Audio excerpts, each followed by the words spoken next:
Hello. Today I'm joined by Douglas Wallace from Thinking Cap. Hello.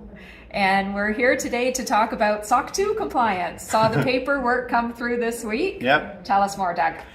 So SOC2 Type 1 is a certification that is done by a third party to look at the controls you have in place for security and privacy, and it's becoming an industry standard across all IT as a way to show a commitment to an ongoing security regime.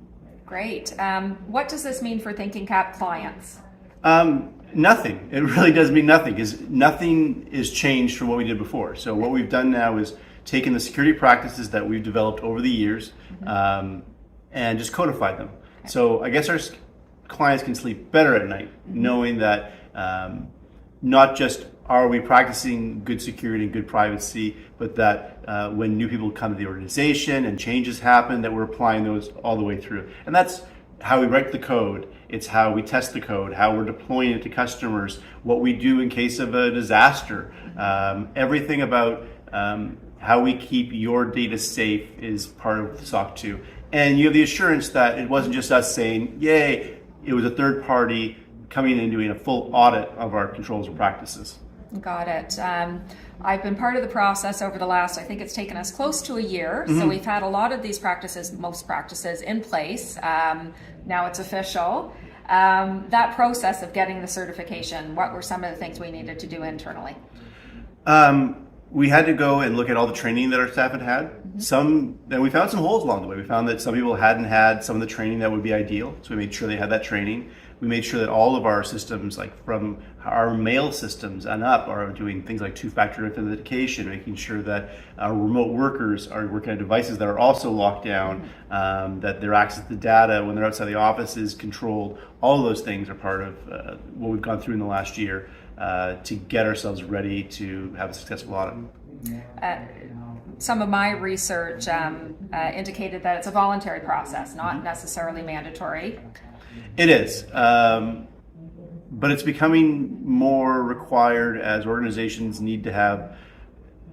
Every company's working with lots of cloud providers, and you have no idea what they're doing with your data, and you hear in the news all the time about breaches and other losses.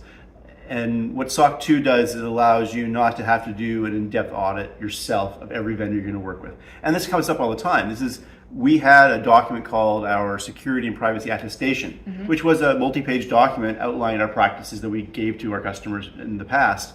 And it covers a lot of what SOC 2 does, but it was up to them to read through it and say, did they cover everything? What are they missing? And they may not be the experts in the field. So having the third party come through gives them that assurance that they don't need to become security experts. They just need to know that the standards are being followed. Great. If a customer or anyone was interested in learning more about our certification, what do they do? Ask questions. We can share the document under NDA with any of our customers, and any prospects are coming through. And that's really the big question to ask, I think, as a customer is, ask us a year from now, have we kept it up? Because that's a big part of SOC, is not just codifying them for a moment in time, but proving that you are applying those standards day in and day out. And that's really what the challenge is going forward. Great. Well, congratulations. Thank you very much. And again, congratulations to everyone who worked on it. I'm going to do a shout out to one of the members of our staff, Liam, who really did champion this thing the whole way through. It's a slog, and it involved the head of our IT, it involved you, it involved me, it involved a lot of people, and that he was able to drive that forward. Great big thanks to him. Okay. Thank you. Thank you. Bye-bye.